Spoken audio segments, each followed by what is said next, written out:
My brief video presentation applies traditional 12-tone and pitch class set approaches, supported by a few observations about registral and rhythmic patterns, to the piano piece Spatials by African-American composer George Walker.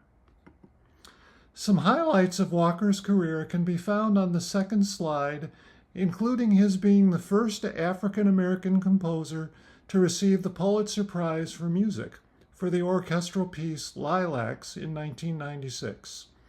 For time's sake, I'd like to push ahead to a brief description of his stylistic evolution and where this piece fits into it.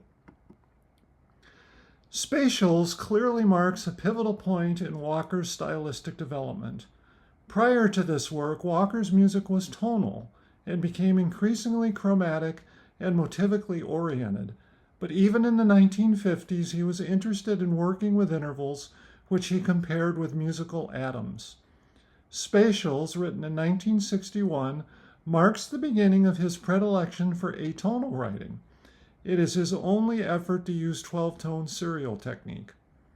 After writing this piece, he became increasingly interested in writing atonal music, but decided against 12-tone serialism in favor of using intervals and pitch class sets to construct lines, harmonies, and phrases, and manipulate tension and release. You can follow the entire trajectory of Walker's stylistic development in an article I wrote for Music Theory Online in 2022. In this video, my analysis will describe the progression of collections of intervals in 3 passages from Spatials using pitch class sets as a tool. My row count of the piece reveals that Walker cycles through the same row form repeatedly within each of its 6 variations, only changing forms at the beginning of a new variation. This method makes it difficult for him to use invariant or combinatorial relationships between different row forms to structure his music.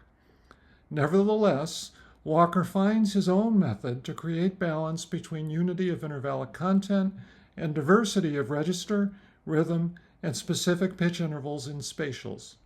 The first variation begins with 2 set class progressions consisting of contiguous row segments of P1, with some of these segments overlapping rows, 510, 32, and 528, followed by 4Z15, 32, and 4Z29. Both progressions consist of octatonic subsets exclusively and trace the same contour pattern registrally, higher to lower to highest.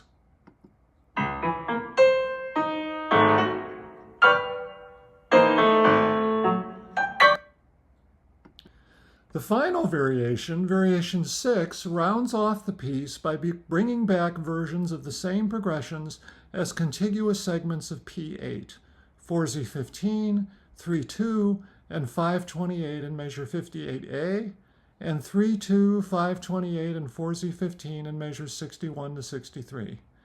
Like their predecessors in variation 1, these progressions move from low to high.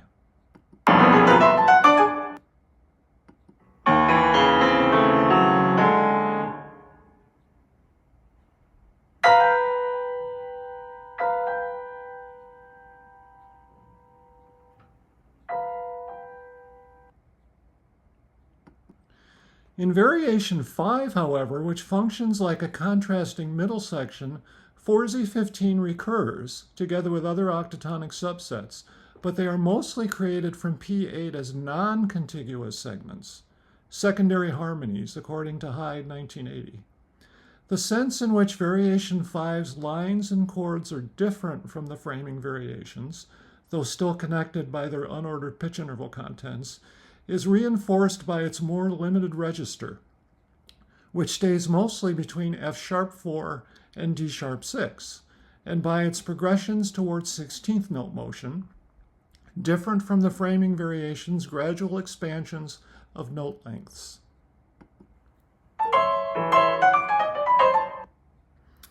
Spatials demonstrates numerous other ways in which Walker creates new shapes from the octatonic subsets of variations 1 and 6 in the middle variations, creating diverse intervallic, rhythmic, and registral structures from the atoms of a unified intervallic repertoire. In these ways, he shows himself to be a unique voice within 12-tone music.